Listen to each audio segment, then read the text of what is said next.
so happy to have this opportunity to interview and speak and meet with Edward Clark and Laurie Greene. How are you both feeling today? And thank you so much for being coming on the show. Feeling great. Thank you for having us, Todd. Thank you. Edward, how Thank about you for you? your lovely welcome, Todd. It's wonderful to be here. We're not nervous about doing this at all. We're completely relaxed. Good. You have nothing to be nervous about because your book, Yoga and the Body, The Future of Modern Yoga in the Studio and Beyond, is an incredible representation of what happens when two yoga practitioners come together with deep thoughts and are interested in seeing a positive future for yoga. I enjoyed this book. I'm still working on it, but I've gotten a long way through. It is amazing. I'm actually going a little slow because it's causing me to think a lot, which I love. So, congratulations on such Oh, an accomplishment. Laurie, it worked. Thank It you. worked. You got We're not just a pretty cover. you guys got some gears spinning in my brain. So That's I'm exactly what we want to have happen. We want to have one reason we wrote this book actually, is that we were sort of bemoaning how like sort of us old guard people used to sit around and just have these really deep conversations about yoga, and that I never get to do that anymore, and I'm hoping that, the new generation of yogis are going to start to have these more interrogating, deeper conversations about the things that they've been told, and so that they can really figure out the truth of what's happening today with the practice.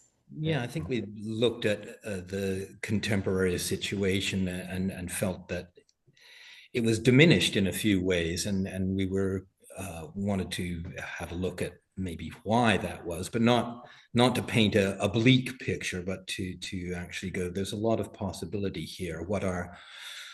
How do we construe the potential of yoga still in a way that builds on what's going on now? So checking out or questioning, interrogating some of the major themes of yoga and seeing, well, is this right and where might it lead? So, for instance, every website of every studio has to mention community in a way, and yes, community can be a good thing, and there are also groupthink attributes to community that can perhaps limit how one practices their yoga and constrains them to a yoga, a practice that only occurs around these people, for Mm, instance. good Mm. point. Yes. One of the things I found really thoughtful and fascinating to break into the way that you guys did was your differentiation of the word asana and vinyasa in relation to if asana is an idea of renunciation in the sense that like yoga being practiced alone and with the intent of finding liberation through a renunciatory practice as opposed to vinyasa of looking at the world as a constantly changing environment that vinyasa almost models. Let's go with the flow of the changes. So almost one style renouncing and one style going with the flow. Can you guys talk a little bit about how that idea came about and your understanding of these various philosophical aspects of yoga? Well, it's interesting that they're such diametrically opposed positions, and I mean, it's classic, if not classical. It's a classic yoga thing that through its vast history, you've got so many contradictions in it. But one is, I mean, the way we construe it, maybe oversimplifying somewhat, is that asana in its renunciate sort of aims, it goes towards stillness and tries to find within stillness a certain foundational unity, and is seeking in that, if you're Samkhayist, this Purusha, pure consciousness, and it's nothing to do with the body. Material Prakriti cannot apprehend Purusha because they are different categories of reality, and so the body must be dispensed with. And then you look inwardly, so you're not distracted by the outer realm. And then you've got Vinyasa, which is saying quite the opposite, that the nature of the universe is that it's this Heraclitean kind of river that is ever flowing, and you cannot step into the same river twice. It is just a constant change. And that the idea then is, in vinyasa, in its most extreme, there would be no posture. There is only transition. And so one takes the both, I don't know, our definition of yoga that we're so terribly pleased with is that yoga is the study of self and the study of reality, and how they mingle. And so asana attempts to understand reality by looking inwardly, with the assumption that what you would discover at a foundational level in the self, in this inner realm, will be the same as what reality is. And vinyasa goes the other way. It's that, no, everything out there is constantly changing. The nature of self is its mutability, and that one attempts to, in mingling with reality, find some kind of congruence between the changeability of self and the nature of what reality is. So curiously, they do both try and understand self and reality, but they do it, one expansively and one trying to, I don't know, reduce itself to the ultimate ecca grata. But, you know, this single point somewhere within that would be the same as what the nature of the universe is, or the other way Yeah, around. I think, I mean, it comes down to really how we think about the body, you know, and that's how Ed and I sort of got to this. It's something, of course, that runs through the whole book, and it's something that we talk about a lot in both of our books. But that, you know, how do we see we're using our body to, these are body practices, whether we're doing asana or vinyasa, but they define the utility of the body very differently and the importance of the body very differently. So whereas in asana, the body needs to be, as Ed said, dispensed with. That we have this body, but there's different techniques to do things with the body so that it becomes, we lose it and it becomes insignificant. It steps aside so that we can get to the more important aspects, which are considered this, again, this Cartesian idea of the mind being the most important thing. And that's where our self is, I guess, located in this Well, mind. or even something beyond mind, Yeah, this or pure exactly, but it's consciousness. certainly not in the material body. But vinyasa really says no, like the body is the vehicle, and the body is, you know, what that's us. That is who we are, moving for space. So the body becomes this important thing. Having said this, or the most important thing, if you look at tantric writings, I mean, the body is, you know, there's a lot of contradiction in the tantric writings, because on the one hand, they do ultimately want to get to Raja Yoga, you know, to this losing of the body. But then they also say, like, you need a body in order to do this, right? You can't even do this without a body. And so if you have a body and you aren't doing it, what a waste. Or if you wait till you're so old that you can't do this, what a waste, you know?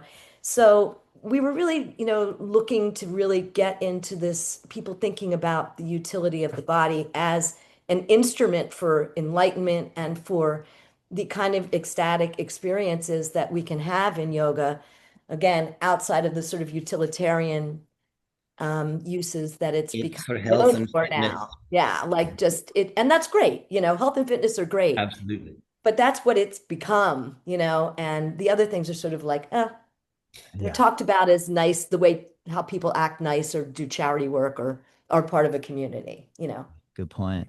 Well, that's why I'm enjoying your book so much, because it is getting me to think so much about these aspects that maybe we just like hurry over and not really appreciate. Are you both leaning toward blending the beauty of both of these sort of philosophies, or how are you kind of, now that we've laid down a little bit of the idea of the asana and vinyasa approach, where are you thinking or feeling like your own personal practice now is drawing from the most?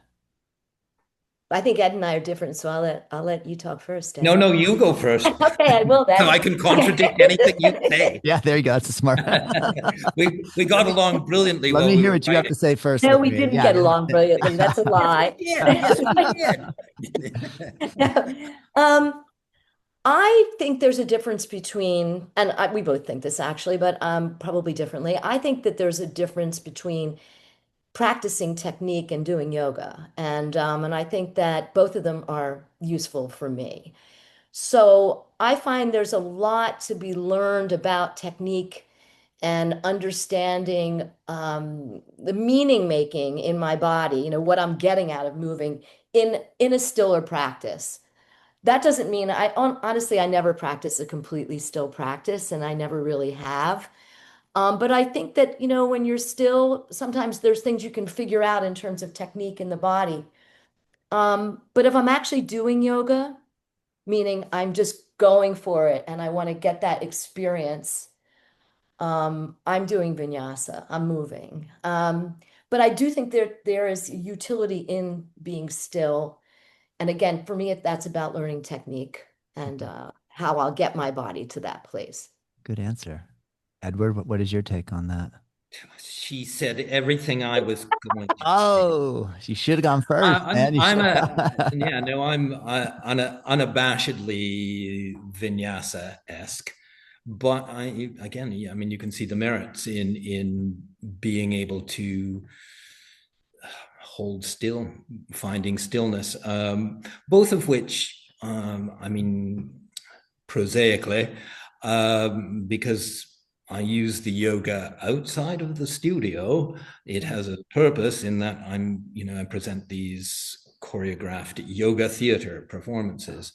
So there are times when you need both of these things. But in my own practice, I'm inclined towards vinyasa, and that's been my specialty. But it's not to say I don't enjoy a bit of stillness.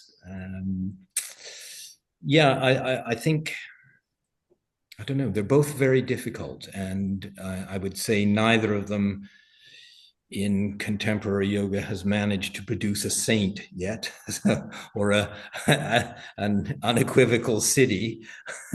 So probably one is well advised to do both. But I do think that the philosophic aspects of vinyasa Mm. have been very under-examined, and this idea, Laurie alludes to it, or alluded to it a minute ago, with it's the flow that is so important, to actually be in flow.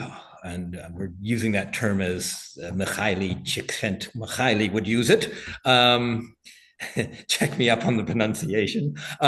It is to be in this experiential state that is not reflective or analytic. It's to actually be in having an experience, and this is where this mingling of self and reality becomes particularly poignant, where you really feel, oh yes, this is what's going on in the universe right now, and even as a finite creature, I'm doing it. But as soon as you think that, I'm really doing it, of course you've killed the flow. And so yeah, something you do in theater is you have to be completely engaged in what you're doing, and that's what makes it appear authentic. So what one tries to then communicate is what this flow state feels like to an audience, and they sort of, through either mirror neurons or just general empathy, go, oh, the sadness of what they're doing, I feel sad too, even though I'm on the best date of my life and we just were out to dinner and had a lot of fun. Something is communicated that across time and space. And I think it's Laurie's turn again. Well, on that note, Edward, Yeah, I'm so curious because you founded or started what you called Tripsichore. Hold on. Yeah, we needed to coach you on that one beforehand. Oh, Um, we'll go through this really. You can cut that part later or not. um, there's 9 muses in Greek mythology who deal with like tragic drama and things like that. But the muse of dance is called Terpsichore. That's where the word choreography comes from. So Terpsichore, it's sort of like catastrophe and Penelope. They do all the last parts of it. But we're Tripsichore because we're trippier than terpier. And so, Well, so thank you yeah, for so the you get correction. right. Thank you. I had But no idea. it's amazing the things that people make up about oh, Tripsichore. Yes, they do a lot of work on triceps and core. And that, it's what their technique's known for. It's like, but anyway, so I just thought we'd Thank you for put that correcting one me. in there after all these I years appreciate. of keeping it secret knowledge. Well, We've decided to share. can you tell me what one of these performances looks like or is attempting to achieve? What is some of the brains behind what you're attempting to do? I'm curious. Well, very much what I was just saying. We're trying to make people have a profound yogic experience watching it. So, if you watch an actor playing a sad scene and you're in the audience, presumably you're going to feel sad because the energy that they're conveying through their actions or the words they're saying makes a certain sadness happen. Or if you watch a dancer take a big leap across the stage, part of you thrills to do that in some minuscule way while you're sitting there. You're experiencing what they're experiencing. And so we're overtly doing yoga posture, vinyasa stuff, and we're breathing it in a very specific way. I mean, our whole shows are the choreography of the breath goes a certain way, so people will be breathing with us, and it's hung on a narrative structure. The show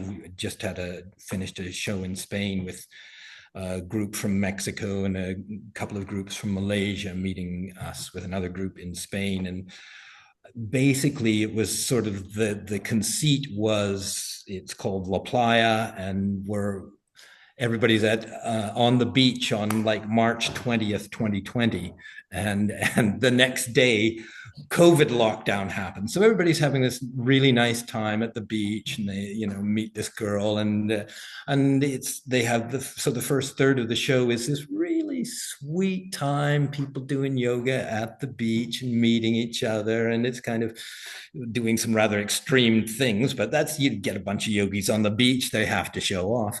And then catastrophe hits, and it's like, what is the sort of spiritual landscape of these people when they're going through these extreme experiences? And it goes from being kind of a COVID lockdown experience. There's a war then is sort of introduced into it. So there's tanks and Wow. airplanes screaming down, and it's like these people are just in a really difficult place. And it ends with them this really happy yoga story.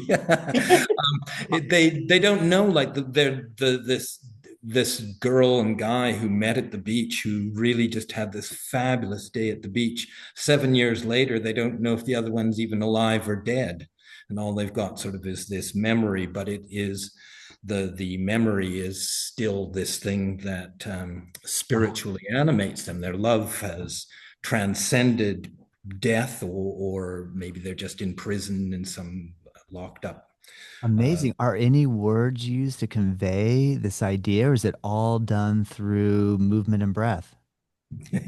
um, this particular show had a couple of songs with lyrics. And some of the lyrics were in Chinese, in Mandarin, and some of the songs were in Spanish. Wow. So, but the bulk of it is just soundtracks. And so, Very cool. Oh my gosh, what a cool very idea. useful, very useful to have the words sometimes giving more context to what's going on, of course. But Yeah, but that's fascinating to think about trying to convey all that sort of emotion, feeling, and thought through representation of the body and or well, through a movement practice. I mean, this is what I mean. One of the fascinating things about contemporary yoga is we have more physical skill. I mean, there's more people with more physical skill, of course, than there's ever been before, ever. But like nobody has any use for this skill set apart from the practice that they do in the studio, because they'll never have to do a back bend where they grab onto their ankles in real life. They'll never have to do a handstand with their legs in half lotus or full lotus. The situations just don't come up. And yet they're highly expressive potentialities in what the bodies can do, because it is about balance and harmony and ecstasy, and a person genuinely having these intense experiences, and balance and harmony can be just as intense as ecstasy. That's a fascinating thing to watch, and it's a fascinating thing to try and convey it to the audience so that they go, oh my God, I felt it. And they might not get the minutia of the story or the narrative that we're doing, but you hope they can comprehend, oh my God, that's real people doing that. They're having an authentic experience on stage, and I'm having it too, because that's how humans relate to theater. So creative. Thank you so much for breaking that down for me. One of the chapters in the book touches on anger and energy in practice. How can you help us work? How can yoga help us work with difficult emotions like anger, grief, and anxiety without bypassing them? One of the one of the things that we talk about in the book, and especially in that chapter, but in other places as well, and other essays as well, is that first of all, in yoga today, there is an idea that there are acceptable or good or desired emotions and ones that should not be there. So anger is a big one of them, which is why we call the chapters Anger is an Energy. But also things like, again, anxiety, fear is a big one. We consider these negative emotions.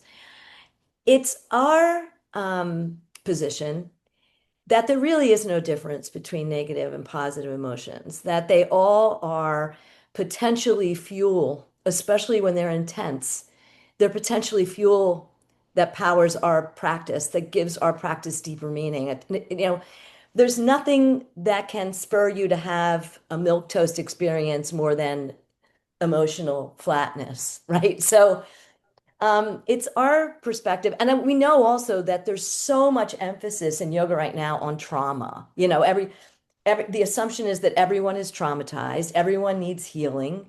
And it's great because since yoga's been basically described right now as a healing practice, then everybody's our client, because everybody needs healing. This is the presumption, right? But our perspective is a little bit different. We're saying, okay, there's these emotions. We should look at these emotions. If everything is one, if that is the premise in yoga, everything's the same, right? The dog eater is the same as the priest. Why should anger be any different than happiness, right? Why should ugliness be any different than beauty? Why should any of these things be different? Our perspective is we should just accept these and observe them and use them as a fuel to try to get more deeply into an understanding of the meaning of our own personal practice. And so it's not something to be shied away from, agreed. It's not something to not deal with or try to get rid of. It's just something to work through. And so I think that's pretty much how we're perceiving this idea of how we work with these energies. But the intensity is important. And along with that, things like risk taking is important. And that's something that we've really, being still teaching in studios. I've closed my studios, but right now I'm teaching in one of my students from a long time ago studio. And I just started and I noticed now she gave me literally a written out list of rules for class. And I read them and most of them I do already, but I was sort of struck by how much attention is paid to making sure that no one is offended at all in class. That not, everything, nothing, you can't say anymore, is it okay? I better give you a physical adjustment. They have to have a little card in front of them and you can't, don't Yeah. say the Well, Lori, don't say the word adjustment. no, Yeah, exactly. yeah, because you're But not a don't say correction chiropractor. because everybody's perfect already. And Yeah. and I was struck by this. And although I do agree that we should be obviously be inclusive and we should be, understanding of people's differences and et cetera, et cetera. I mean, I correct people because I care about them. When I don't care about you, I'm like, that guy's an idiot. I'm not bothering with them. I'm like, we've gotten to a point almost where we're so afraid to offend someone that we've emotionally flattened the entire experience. There's very little risk because we don't want people to get hurt or, but that's what the risk is the thing, so I'm surprised Ed didn't say this already, but I am a little bit. I was going to, but I couldn't get a word in edgewise. He's, Can I Okay, he's so say very it now? patiently waiting there.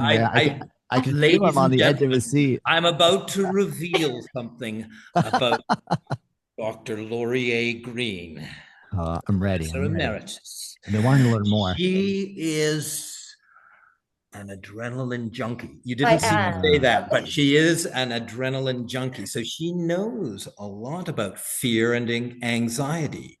And I think, I mean, Laurie can maybe explain it better, Yeah, but you know, I mean, I do a lot of, I love doing a lot of very risky things. Nothing that I think, I will never do anything that I think I can't do, but I go on trips for months by myself. I ride my bike. I'll like climb up waterfalls. I jump off things. And everyone always says to me, "You're so brave. Like, I can't believe you do these things." And I feel the opposite. I do them because I am absolutely terrified of them. I mean, but I couldn't get that effect. I couldn't have that deep experience. That's actually like life-changing in many cases. It really changes me if I wasn't afraid. If it was just like, oh yeah, I know I got this. I'm just gonna go off. And I think that that's become so undervalued. This, I'm not saying everyone should be an adrenaline junkie. No. I'm saying you need to have that risk. You need to be pushed. You can't even get into flow, according to Ches McCauley. You can't even get into it without being a level of challenge. The challenge just can't be so much that you can't do it at all. It has to be on that edge. And so, but we've taken that out of class a lot of times, or for the most part, I think, because we're afraid someone's going to be hurt or offended or we're going to get sued or whatever it is that's happening. And that's really a shame because it's taken our ability to have that intensity of meaningful experience out of most practice and out of most classes. yeah, I know what you're talking about. I can definitely see it. Edward, what do you think is the outcome if we follow this trajectory in the evolution of yoga as we know it oh, today? it's dark, Todd. A dark place. Very It's dark. like what's gonna happen? um, I like a good I, scary. yeah, oh, it's going to be bad. That's our next thing Really, that's coming out. really. We have a yoga horror movie coming out Yeah, That's you right. go. next. I have really got skinny guys with arms that have been up here for 6 years. There's, yeah, zombie yogis. Um, I think hopefully what happens in a bright and upbeat kind of way is that the challenges get reconstrued. That the people see the challenge less as being how deep can you get into your hip stretches here, or how big is your back bend, or what is the craziness of your one-armed handstands with the legs still bound or whatever, and into different levels of challenge. For instance, the challenge of moving incredibly slowly, keeping it vinyasa, but exactly how slowly can you breathe and move at the same time, so that the anxiety and fear becomes, oh my God, this is so slow. Interesting, in the dance world, you've got Buto dance out of Japan, which is, again, I'm oversimplifying here, but was a contemporary dance form sort of evolved out of a response to Hiroshima and Nagasaki. And it's very slow and very painful, but the patience that you have to do to get to the end of the pieces actually usually pays off. So there's that smoothness, slowness, different kinds of challenges will maybe mark what constitutes an advanced practitioner. I, I, we paint this out in our first book, Teaching Contemporary Yoga. Because the technology exists now to be able to hook little things up to you so that you can understand, not you understand, you can record your movements on a screen or connect it to music. Through movement sensors, you can actually make music. So, if I move my hand through that kind of a movement, it will be connected to the violin sound on the synthesizer. So you'd be able to actually tell just from the way you were moving. And in theory, then you could have a class of people behaving like a symphony orchestra where they are making music while they're doing this. Or the same could be the way in which the lighting is controlled.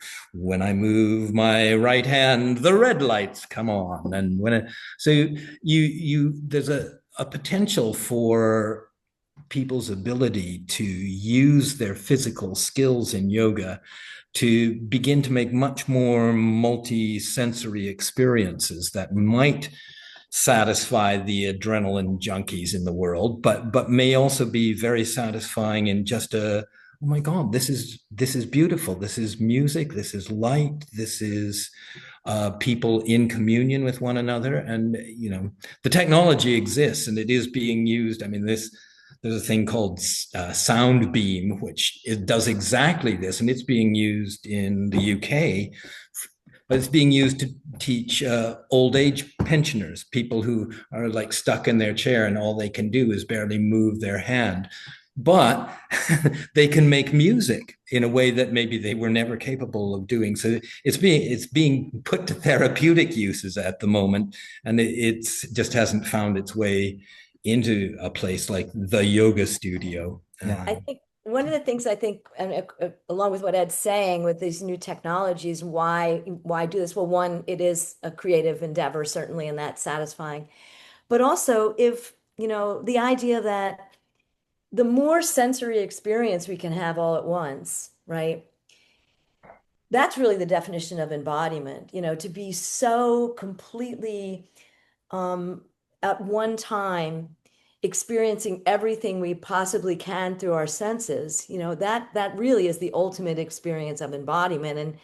And that's what people experience when they are in something like flow, which is pretty much the same as thing we're trying to achieve in a yoga experience.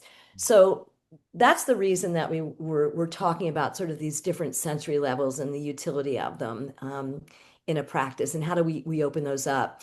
There was a really interesting experiment that I read about. It was at University of Texas at Austin. This psychology professor wanted to see if it was true that when you were almost in a car accident or something like that happened, that times you perceive that time stood still, that everything slowed down. So they were trying to test this, and they tried a bunch of things that didn't work. And finally, because they weren't scary enough, like roller coasters, and of course he was making his graduate students do all these things, because that's apparently the only people I you're just allowed want a to master's degree. do. So what he did was he had them do this sort of free base jumping off of a building backward. That was ultimately because it was the scariest thing that they could think of that was legal. And he put these visors on them that ticked away the seconds, like digital seconds, to see if time stood still. Because they weren't scared on the other things, but they got scared on this. And what they found was that it didn't. The perception was when you're in it that everything slows down.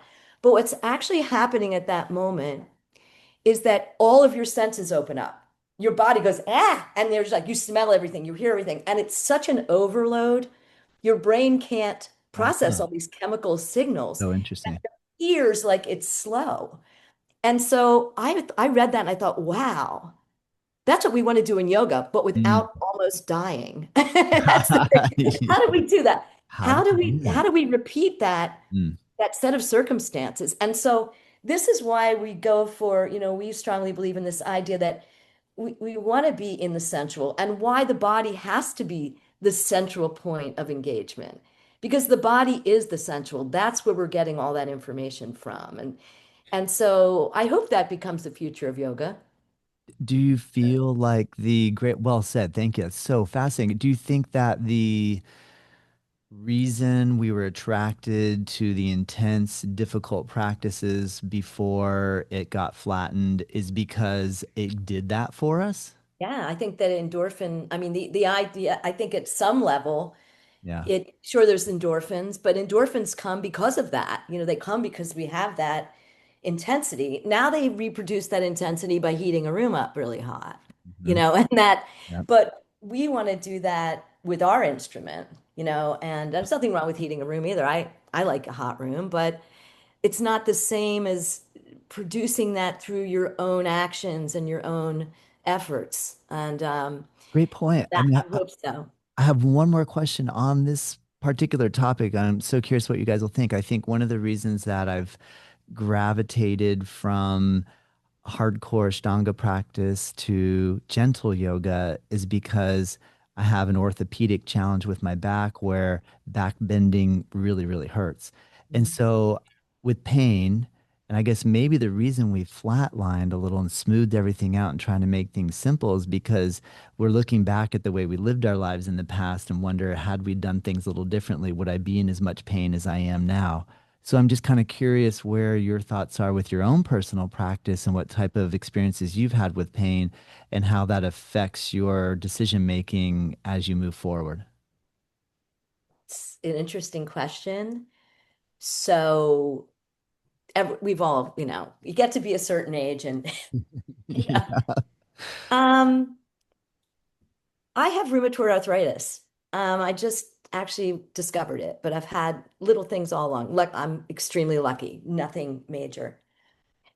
I don't know that it's changed my practice at all. I mean, pain. I feel like I always used to call my body it's always something and just not understand why I had pain here or there.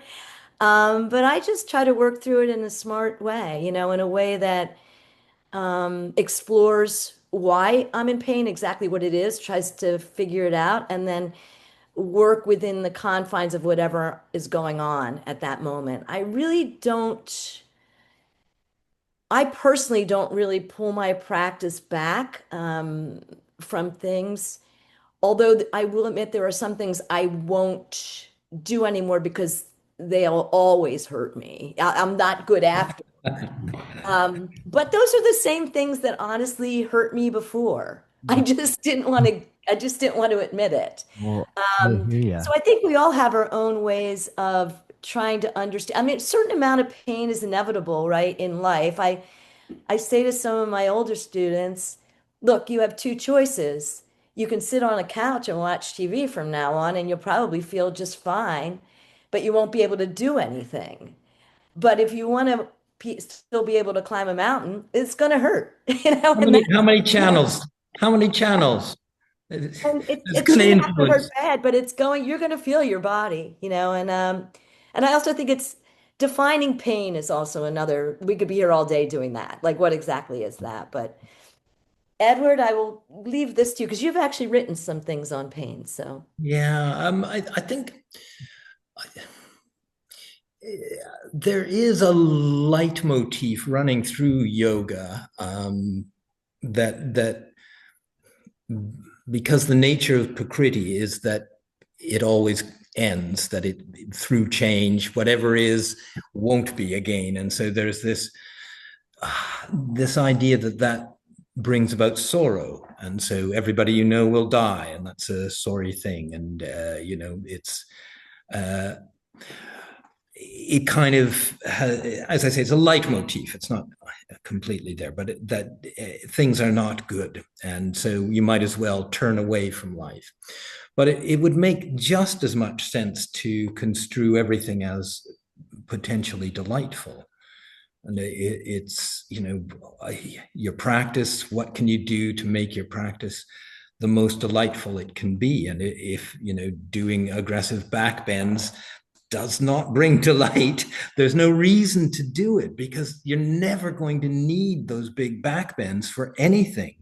I mean, but if you're a person for whom that is delightful, that makes perfect sense to be seeking that out, just to explore how delightful things can be. And the question then, going back to what Laurie was saying about sensual opening, it's can we use the yoga to get better at our sensuality, that our aesthetic appreciation is enhanced, and like some sommelier, we just get better and better at tasting wine, or that we become more aware of what smells are like, or that we listen better.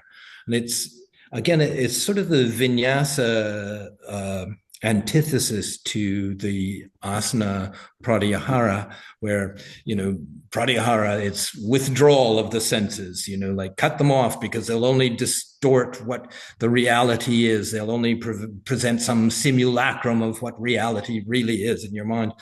It's rather to go the other direction and say, how can you refine your senses ability? Can you find things that make it more delightful? So a scent that you barely could detect, you go, oh my God, I smell jasmine on the air. Or, it's like, how do you, that light breeze that's touching me, I feel that, rather than sort of being numb to what the sensual information is.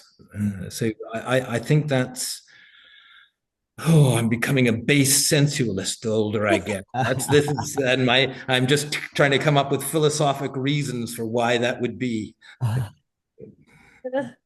yeah, no, I think Thank that's you. that's the big Thank change. you. Is it's got to be enjoyable. It's meant to be delightful. Yeah. Well, I appreciate your guys' honesty and thank you for letting me ask these questions. I have another big one for you. In the book, you talk about credentializing. Oh, yeah. Credentialization. Credentialization, and, and quote, what really matters in modern yoga. Do you think the yoga world has become too focused on certifications and external validation? And where can we go here? How can we make a healthier model? The short answer is yes, and very strong yes, in my opinion. We always wonder whether we should do this, but I'm just going to do it. I mean, I think that maybe Yoga Alliance is the worst thing that ever happened to us, because they have basically caused this over-credentialing problem to a great extent. They are the ones that are pushing these little courses. Every time you look around, I can't go on Facebook or any other social media without being shown every 5 seconds another course that I can be certified as a practitioner in one day. And it's 99% off today. And people have 20 million letters after their names, and we don't even know what they mean. And honestly, they mean nothing. That's the problem. So we have this credential inflation, and so much so that the credentials really cannot guarantee that the person we're looking at knows anything. In fact, it doesn't guarantee it because we have no oversight really of these things. And so the credentials have become more important than actually knowledge. I mean, it used to be before, when we first started, and maybe you as well, I don't know. We didn't have any of this stuff. You just mentored with somebody, and they told you when you were ready, you're ready to teach this one part of this class, Laurie. And I'd be like, nervous. And my God, my teacher said I was ready. And, that was after many years of practice, tons of hours of observing and helping my mentor or mentors. And, you really knew it before you taught it. And nowadays, of course, we know that's not true. And I'm not trying to disparage any teachers in particular, because a lot of these people don't even know what they don't know. They think this is how everybody is that teaches. And pretty much nowadays, it sort of is true, right? So the credentials are not helping us. And I don't know what Ed thinks about this, but whether we go back to a system of mentoring, I don't know that if that is possible or not, but certainly I wish we would get a recognition that credentials are not what we're after. It's knowledge, and it can only come from experience that we're after. Experience is everything, and yoga is a practice of experience, not books, not, old philosophy. As much as we value that, it is only true what you experience through your practice. And I wish we could get back to that instead of having the letters be what's true instead of the person's experience. Well said. Yeah, I not agree with much to you. I really agree. add. I mean, there is, I mean, poor old Yoga Alliance. Poor I old mean, yoga. Is Yoga Alliance even still I mean, I know they're there. Yeah, Is they're around. are there yeah. people involved in it? Has AI taken it over? I mean, is it a human thing anymore? Is it? No, well, I mean, they certainly have tried to address, and I assume continue to try to address the difficult situation that has come up with. But, you know, a person is not ready to teach after a 200-hour training, and they're probably not ready to teach with the additional 300, which used to be called a 500, but which is now called a 300, because it's, you know, to be a good teacher, you've got to be doing this for a very long time to have something to teach. And it is problematic that a thing that really functions merely as a registry is, well, I say it's a pity. It has saved many yoga studios. Let's face it, many yoga studios have only continued to exist because they were able to run teacher training programs. Constantly. But and you know, they were far more profitable than running studio classes where you had 2 in the morning, 1 at lunch, and 2 in the evening, and you could make in a month or a 10-month course or whatever. You could make much more money putting a bunch of teachers out there, and so that, you know, it made it possible for many studios to survive. So, however, there's, I think the real problem with it is that when you're teaching 200-hour courses, I've done a few, I've taught on a few, I've been the hired gun, and you're teaching people how to do yoga rather than how to teach, and they're fundamentally different skills. You know, to do yoga is the stuff that we're talking about, this experiential stuff. What you do when you teach is removed. You're meant to be observing and analytic and being able to reference past and future. And it's not about being in the present so much as it's being able to channel a lot of information in a way that is profitable to the benefit of the students, figuring out what the practice of yoga is. And then, so what you would be normally, maybe in other places where you learn to be a teacher, you learn how to teach. But, you know, the way it is now, people learn, oh, I'll learn some sequences, I'll learn how to do yoga, and then I can be a teacher. It's not, they're different skills. Edward, have you ever fallen into that situation where you are involved in doing a training and realize that the people you're working with probably will never teach, and that there isn't really that many opportunities for them to teach? Like, I find that that's one of the conundrums that these training programs are in at the moment, is because the people are they're looking to try to, we're looking to try to pay our rent. We want to fill these trainings up. We know we can't even afford to pay them to teach for us, but we're still going to train them to do it anyway. You have potential. You could be a yoga teacher. We actually talk a lot about this in our first book. We talk a lot about how, you know, there's really very few places in this world where you can make a living that you can support yourself being a yoga teacher, and even fewer places where you can support yourself having a studio, because it costs more to have a studio than to teach in somebody's You studio. need a rich spouse. Yeah, That's really important. you know, That should be in the training. and it's a shame that, you know, studios have to resort to running these trainings, and they'll let anybody in because they need the money so they can stay open, so they can teach. But then the people coming out are neither prepared to teach, nor are there jobs for them where they can support themselves. And again, when Edward was talking before about how the studio model just isn't working, I think that's what we're referring to now, is that something's got to give with the studio model to make it work for both the owners and the people taking classes. And but I think it's going to require that people don't look at yoga as health and fitness, you know, because they're not going to want to pay. Right now, they're willing to pay the kind of money they pay to go to the gym. They're not willing to pay for something more deeper, more important. I don't even know how to qualify it than that. And I don't really know so much the answer to that question, so much as to identify what our challenge is, maybe, Yeah. you know, Yeah.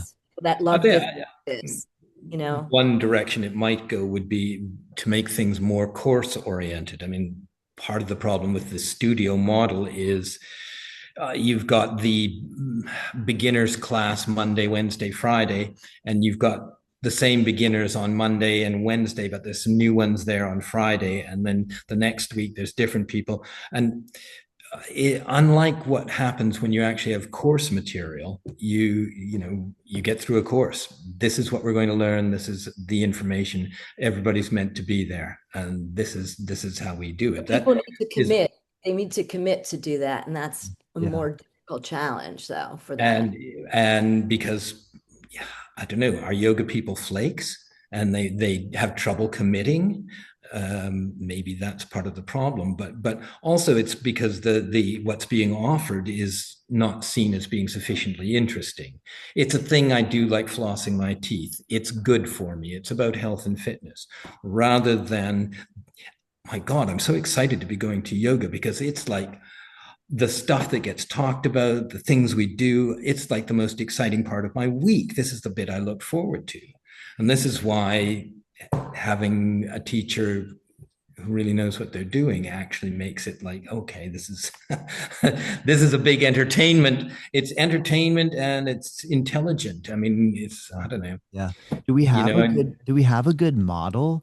Do we have a good model of another training, like another modality of, if I were to ask you, Edward, in the dance world, and then Laurie, you're in academia, like in academia, if I want to be an academia teacher, like I want to work on the professional level at a college or university teaching after I've learned, does the university do a good job training people to be good teachers? And then They in used relation to to. dance, I'm curious, like, huh, okay, so I have a dance school. Am I yeah. training other people to be dance teachers? Surely, but it seems like you have Well, to be kind of a good They dancer first. It has to be organic, right? Doesn't it seem like hmm. all these things seem like you have to actually spend a lot of time doing it first, and you naturally will then just step into the role when the time I think presents that you hit itself. the nail on the head. I think that, you don't go to medical school without taking a biology course. You know what I'm saying? You don't go, I want to be a doctor, I'll just go to medical school. And that's the situation that we're in with Mm. yoga. You know, Mhm. you don't have to, you just have to love yoga. Yeah, You don't have to know anything. We'll I think you're teach you right. that, I right? think you're right. And so you don't start out maybe but I mean, we're talking differently about students and Yeah, teachers, yeah, I certainly. But understand. Ed and I have spoken about, for example, we've actually had this discussion, like what could we do? And we looked at things like other physical disciplines, like let's say the martial arts, right? The martial arts has a different model. I don't know, I'm not a martial artist, so I can't really speak to all of it, but what they do is progress people. Their system of belts, let's say, right, in karate or whatever you're taking, the teacher, you go through the training and you have to go through each step. And when you get to that, there's a test. You prove that you've made it to the next level, and then you're there. We don't really have anything like Mm. that, That's a right? good point. By the time you're black belt, then Yeah, do you yeah, think that, and I've thought about this too, and then I think the challenge with that is that then we create this competitive hierarchical structure of like, well, and this happened in Ashtanga big time. Well, what series are you up to? I'm on first. Well, what yeah, series yeah. are you on? Third series. No, they'll tell you the Oh, third posture series. and the Yeah. series. Yeah. And the posture in That- this is right. And whoever's the higher one Oh my above, God, you're only at Kapotasana. oh my God, right? you poor Photo sorry finishing person. Yeah, sequence. you're only at Kapatasa, the scariest, most painful You can't posture even there. hang out with Yeah. our corner of the room Yeah. if you're not at that posture yet. And Yeah, so I know. that's where but I agree with you. I like the idea of testing out, so to speak, to move to the next. But I see the challenge there. I don't know. I Thank think you the for having this competition comment. Yeah. is in your mind. I mean, I don't Mhm. I don't Mhm. think that progression needs to entail competition with others. I think that that's something that people might do naturally because they're competitive. Yeah. But Good point. what we find, and we talk about this a lot too. We find is that the people that are actually really good at yoga are rarely competitive. I mean, the really good best students, they're doing it for themselves. They're looking at their own development. They're not worried about being better than the person next to them. Yeah. Granted, there are And some then people like that, but not. often delight in the fact that other people are getting good. Mhm. Because if you're in a room with people who are getting good, you get better too. It's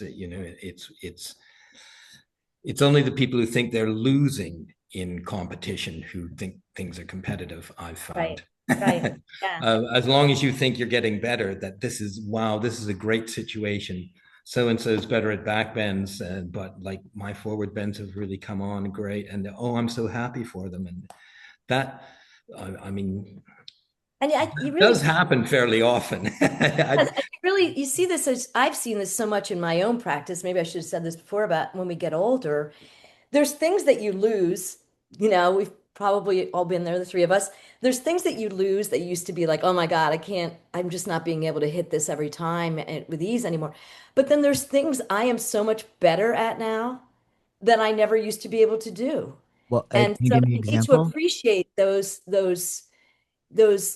sorry, would you I, just ask? I'm just curious. I'm so curious what's something that you feel you're better at now than, Well, certainly things like a deep back bend. I'm a big back bender, but I can't do those gigantic back bends anymore at my age. There are some, but however, my flexibility is shockingly better than it's ever been, mm, but in a mm, good way, not in an cool. overly flexible Yeah. way. I'm much better at, frankly, hand balancing than I've ever been for some bizarre reason. I feel much lighter. I think I've just mastered this because so much advanced work is subtle. It's not, that there's sort of gross skill level. It's a subtle thing. It's like, oh, it's not this. It's like, oh, my arm's that way. So this tiny little movement.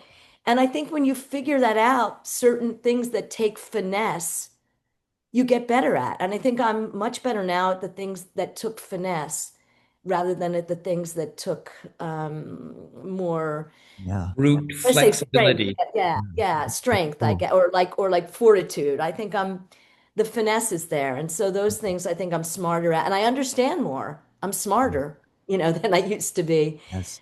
So I think I'm better at those things. And I think if we appreciate that, it's not about like progression isn't a straight line up, I think is what I'm saying.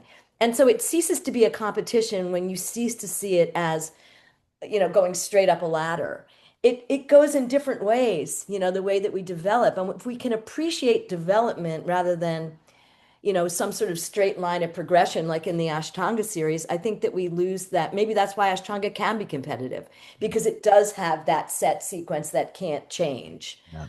But if we don't practice in that way, or even if we practice Ashtanga in a way where we appreciate these things, it ceases to be competitive like that, even with ourselves, you know. Yeah. Oh my gosh, we scheduled an hour and we have 2 more minutes and 29 seconds. Just kidding. So then I have so many more questions. Maybe we can do a part two, three, four, and five. But I'd for love part to do a for part Yeah, two. part absolutely. This That's is been so our much thing fun. lately. It's so much fun This to is what talk. we want the book to be doing, is like people to, Yeah. I- let's it talk does. about It this does. stuff that's The exciting. words you guys chose too, I'm finding oh man, I'm having to look words up. There's a few words that you guys use that I'm kind of like, I don't even know what that means, but in a good way. Like, I'm enjoying it on that level. You guys, like, it's poetic. You put a Wow, thank lot you. of time into this. It's very well thought out. And thank you so much for sending me a copy. That was very kind and sweet of you. And I've been enjoying it immensely. So I'm so honored to have this opportunity. If I can just throw one more question in, and hopefully it'll be reasonable to answer.